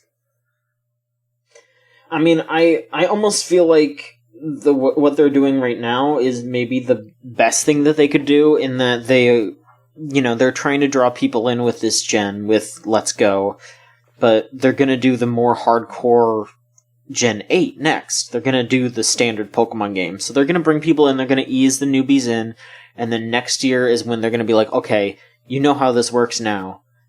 Play the regular game now. And that makes sense to me, at the very least. It makes sense in a monetary way, and, Yeah. Oh, and I've got an interesting final word for the specific question was asked, do you think over-relying and revisiting past installments does damage to the Pokemon brand? The interesting thing is, I don't think we've ever had a Kanto game come out multiple times in the same generation. Oh, absolutely not. I don't think... I'm pretty sure, because we've got Pokemon Let's Go, which is very much like, hey, welcome back, you're in Kanto. Remember that one? That's good, because you must be over 10 years old. When did Fire Red and Leaf Green come out? I think like maybe 10 years ago or so. Yeah. And then Pokemon Red and Blue were 10 years before that. So there's generations gaps between the two, which I think is probably the most important part. Yeah, I understand. I understand completely. I will just say, you know, something that I think we all need to remember is that not everything needs to be for us, you know? Even though I'm the big Pokemon fan, even if I do walk away from this game a little disappointed, this might be someone's first Pokemon game. This might make someone fall in love with these games. Maybe they'll play this and then they'll go back and try the old games. Maybe they won't. Maybe they'll just like this one game, you know? That's perfectly valid no matter what. Like, that's fine. If it's not for me, that's A-okay, you know? The old games are going to be there for me. They're going to keep making new ones. It's fine. So, whatever, you know? Maybe getting to see Flesh Pikachu will help them reconnect once again with their mom, their single mom, who hasn't had any time for the kid because they've been so busy on vacation with their own Mr. Mime. All right, let's move on to the next question. I fucking beg you. Here, I'm gonna aim this one at you because I can't really choose. But Shulas asked, "What's your favorite bit of Chooch lore?" Chooch lore. We've had a lot of new folks coming into the GameZone.zone, which is always exciting because we get to teach them our ways, like the lessons that have been taught to us through existing together in video game Choo-Choo. Gamer Goo was a big day yesterday in the chat. And it was gross and bonding at the same time. Gamer Goo, a goo for gamers, made from, for, and by gamers, has become a substance that has bound us all together. I don't think it's an adhesive, but it is definitely an antiperspirant. So my favorite bit of Chooch lore, this is something I've been thinking about a lot because we're coming to the end of the year, and we've had a lot of Chooch lore built up over this year. I think I don't know what my favorite is. I really don't. And I've been going back and forth because near the beginning of this year, we had Soda Milk. Yeah. That was intense. Midway through this year, we had the Fire Pro Wrestling Tournament to judge which of us is the best of all time. And who was it? Scott? I think it was. No, it wasn't Scott. We both got knocked out early on. It was Zach. Zach was the greatest wrestler of all time. Then there was also X-Choom. X-Choom gave us a whole lot of lore to work with and has been just an incredible series every Tuesday. I don't know if I can decide, but I think that is something I want to decide by the end of this year. I think I want to figure out what truly was the greatest, like, what was the best bit that not XCOM, what was the best bit that Video Game Choo-Choo produced over 2018? We can give them the Tofin Award or something. Because I think Tofin might be my favorite bit of Chooch lore, just because it is so complicated and confusing to explain. It is an effort to bring people to the Tofin. But once you squint into the sunlight, you will see the truth. I think my favorite bit of Chooch lore is, "Hey, it's Fred." Hey, it's Fred! Because we, circled back around to it, and it was incredible. Okay, so I guess I'll tell the story. Like a year ago, Chooch Chat got really into Salty Bet for, a week. Yep. And for one of those nights, we watched a tournament, and we were cheering for Hey, It's Fred, who is just a Freddy Krueger, sprite rip from, I think, Mortal Kombat 9. And we were rooting for him for no reason, just because he was named Hey, It's Fred, and he got pretty far, but it was very funny. He was very friendly. Hey, it's Fred! And you're like, yeah, Freddy Krueger, come on, bring it in, man, let's hug it out. And he was like this 3D model with a bunch of 2D Toho fighters all around him.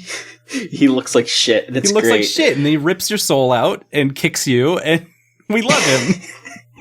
So he didn't win that tournament, No. but we remembered him. We made him like an emoji He got to the Chooch finals. chat.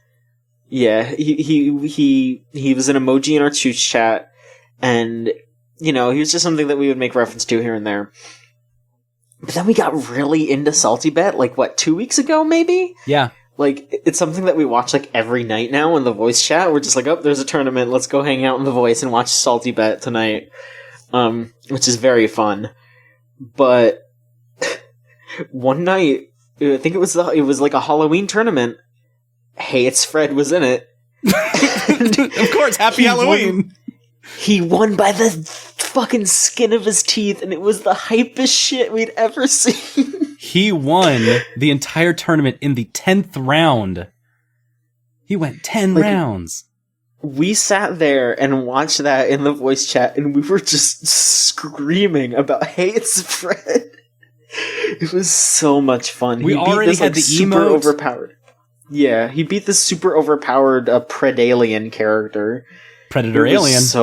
It was a Predator Alien, and it was just so funny. It was so good. I love Hey, it's Fred. It's so good. He's the hero of the people. The hero of the video game choo-choo. There's other Salty Bet characters that we cheer for when we see them, like Drunk Rock Lee and Fat Tony and all that, but Yep. Hey, it's Fred is the hero of Chooch. No question. Yeah, anytime, I think Chooch lore is best when we all get to share it together, and that's absolutely one of my favorite things being here. And I'm glad Shoeless asked this question, because I think that's Shoeless's favorite thing too. Good. Alright, let's see here. Here is a question from Krembaugh. Yo, Krembaugh! As it has been a chunk of time since Steam's controversial decisions regarding what games they allow on their point of sales, does the cast have any strong opinions on its impact or lack of impact on what Steam's release slate looks like now and has looked like the past few months? It's difficult to tell the level of impact from a personal user's level, as Steam personalizes what it shows.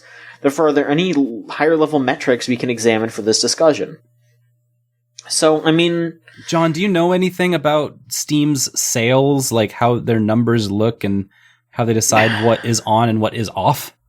We used to be able to just use Steam Spy. And I don't know if that still works. No. But at the very least, you can I think the thing that you could use right now, just casually, is to just look at the new releases and just realize how easily smaller games can get buried. If something isn't immediately word of mouth popular, or doesn't have a bigger publisher behind them, like your Devolver Digitals, etc. Yeah. Your indie game is going to get flooded by cheapo knockoff games that someone just cobbled together from Unity assets, or a bunch of really shitty hentai games because Steam lets you put hentai on there now. And look, I'm not saying that they should remove sex games, because there are some well-designed and actually fun erotic games on Steam. It's when people just download a bunch of hentai off of some site and then just upload it in a package on Steam. That's not effort. That's not something that should be put up on the site. And all of those games are burying smaller titles that people don't have the market share to advertise, or it's something that someone might just stumble upon and then it becomes a phenomenon. You look at a smaller game say Undertale. I think Celeste would be your 2018 version right now. Well, Celeste at least had some push by Nintendo. I feel like if Celeste didn't have a Nintendo Switch push, I think Celeste could have very easily slid down. But also, I did just mention Undertale. If people didn't know Toby Fox from Homestuck, Undertale would have just gone completely by, because Undertale only blew up because people gave to the Kickstarter because they were Homestuck fans, and then they started talking about it, and then their friends started talking about it, and it spread. But also, it was really good and accessible. Well, yeah, exactly. I think its design also has a lot to say about how it became popular on Steam. Exactly. You're talking about homegrown, success stories that Steam can use its power to build. That's what you're looking for, it sounds like. Yeah, but it is becoming increasingly difficult to do that. Right. And I think that's because kind of all what the Krembau's garbage. also trying to vocalize too, is like, hey, this isn't great. Yeah. And, you know, we did just mention the Nintendo. We just mentioned the eShop, too. Mm-hmm. That's also becoming a mess because there's a good amount of garbage on the Switch eShop, too. There's like 1,000 games on there now. It's really hard to shift through the bullshit. And it's a shame because there is a lot of really good stuff on there. And it's nowhere near as bad as Steam. Like, Nintendo's not gonna, like, just let you put, you know, your hentai and your coupled together Unity stuff, but, like, there's some 16-cent game on Switch right now that is, like, one of the top-selling games because it's just 16 cents, but it's a piece of shit. But it's advertised right next to, like, Mario Odyssey and Pokemon Let's Go and Smash Bros. And Zelda, because it sold a shit ton, because a bunch of people just had some leftover change in their wallets. And it's like, that's not fair. There's a ton of games that are getting buried because Nintendo's dumping a bunch of stuff on there every week and not properly advertising it.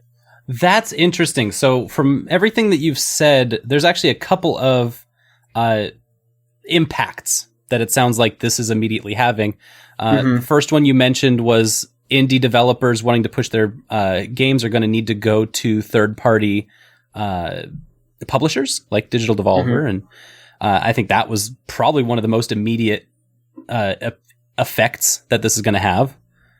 And the other one was, it sounds like you're asking for tighter curation. I don't think folks necessarily want more barricades to keep people out, as much as it sounds like people just want better, more human curation to make it so that these cheap cash-ins don't get to make their dollar because they're just trying to cash in on an algorithm more than making a game that people will enjoy, or making entertainment, or even just making art. Yeah.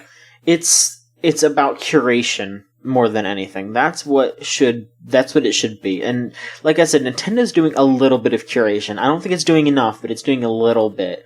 Steam doesn't do any, and none. that's why that's why Steam is the way it is. They're sitting on Gabe Newell's sitting on his piles of money, sharpening knives and being a friggin' dickhead and not curating his fucking thing, and it's the biggest company in games, basically. Dude. You gotta get off your hands.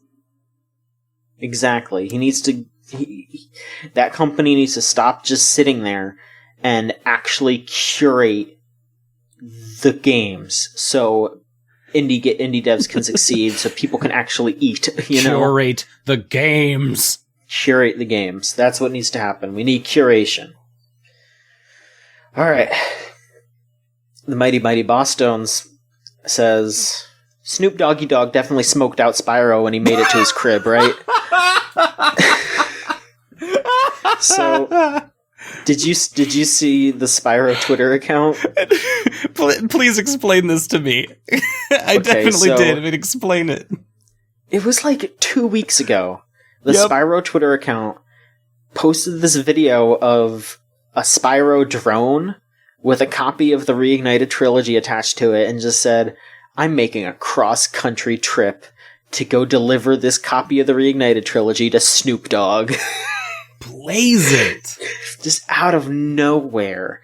And so the Spyro Twitter was just Spyro talking about traveling cross-country. There's one point where he mentioned a Subway, and that automatically made people think about the picture of Spyro and his friends working at Subway with Hunter taking a gigantic shit. Oh, okay. Yeah. Yep. It's, the classic image that everyone loves to remember. There was one tweet where Spyro talked about projectile vomiting onto a highway. There were just a lot of tweets about Spyro doing fucked up shit on the way to Snoop Dogg's place. And then, a day or two before the game came out, Snoop Dogg posted a video of him, in his recording studio, and then he just went, follow me out here. And he goes outside, and he sees the Spyro drone, and it shoots fire, and then it lands in front of him, and then Snoop Dogg takes the game, and then gives Spyro a gold chain, and that's it. Nice. That's incredible. What a journey. It was fucking insane. So did Snoop Doggy Dogg definitely smoke out Spyro? Maybe, I don't know. I would think that Spyro's too young to do that, but, I think he definitely put a nice fat blunt in the Spyro drone mouth for a picture just for himself, and Spyro folks were like, no, we can't post that, but, like, definitely do it. And they all got pictures, too. That's for you. That's for you, okay? And then I'm very sure they immediately shot fire out of its mouth just to see what would happen to the blunt. This was all inside of Snoop Doggy Dogg's very nice walk-in bathroom that has absolutely enough room for 3 photographers, Snoop Dogg himself, and a large purple drone. A drone. God. All right. You got one last question here. And again, if you want to send in a question, it's to videogamechoochoo.tumblr.com/ask or podcast@videogamechoochoo.com. You can send them anytime. It doesn't have to be right when we're recording. You can send them whenever it strikes your fancy.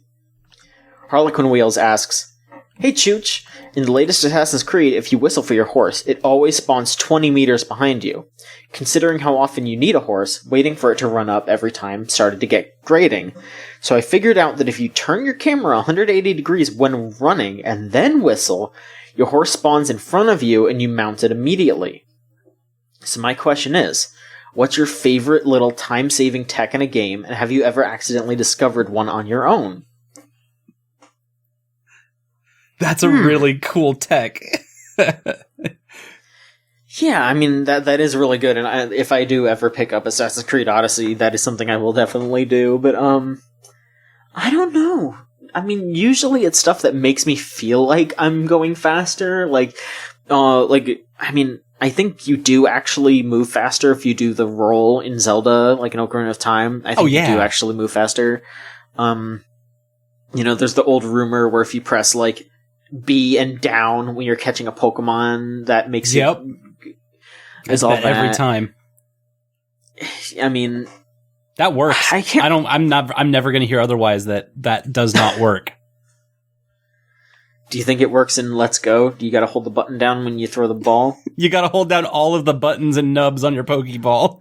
All 2 buttons. Hold all button. I don't know. I can't really think of anything that I've ever found. I mean... So I've got a good one earlier this year. Now that it's been great being a contributor to the Video Game Choo Choo, and I don't necessarily always use my powers for good.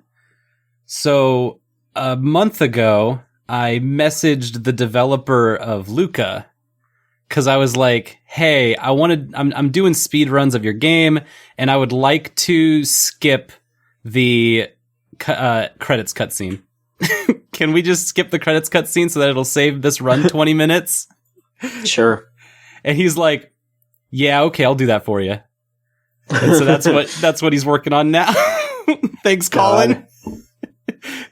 And that was a moment when I was like, "What? Did I just do that?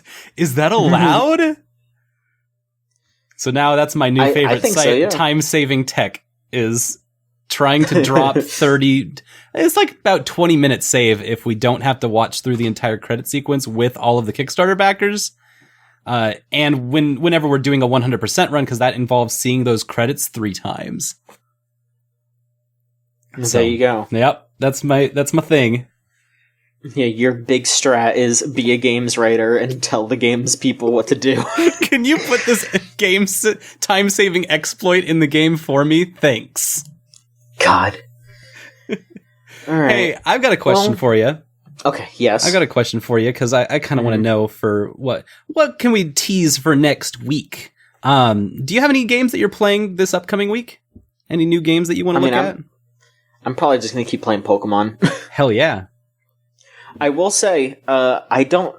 My attendance on the podcast might be a little up in the air. I guess I should mention this. I am going to be visiting a friend of the site, Mike Kazumano's family up in Buffalo. So I might not be on the show. We'll see. Get Mike on. I don't know. We'll see. We'll see how that goes. Special guest. We'll see if he's in the mood, but you heard it here first, folks. Mike Cosimano next week. Don't promise that. Damn it! I'll see what we can do. But look, I'm just gonna go hang out. Your boy Solon S. Scott, the Prince of Play, here next week. Yeah, you can say that. Yes, because that's up to you. Big scoop. But yeah, I'll try. But we'll see.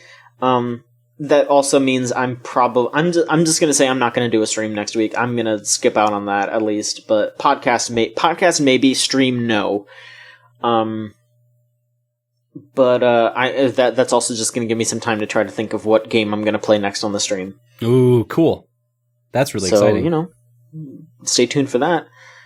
Is there anything that you want to tease? Maybe. Well, yeah, I kind of am asking the question because I had like a panicked moment 2 days ago where I was like, holy shit, 2018 will end and then 2019 will happen and there will be more video games. And I kind of had like a overwhelming wave of like,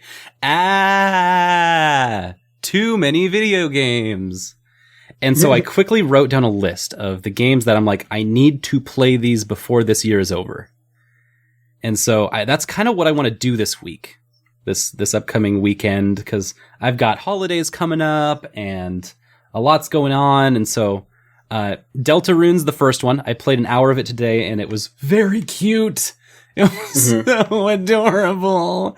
And so I've been just excited about that, making some episodes for my YouTube channel on that. And then there's also The Legend of Obra Dinn. Is it The Legend? Yeah. Obra Dinn, the Lucas Pope game. And I've been looking at that on Twitter. Whenever he tweets it, I'm just like, God, that's a cool looking game. And so I've been looking at it for like years.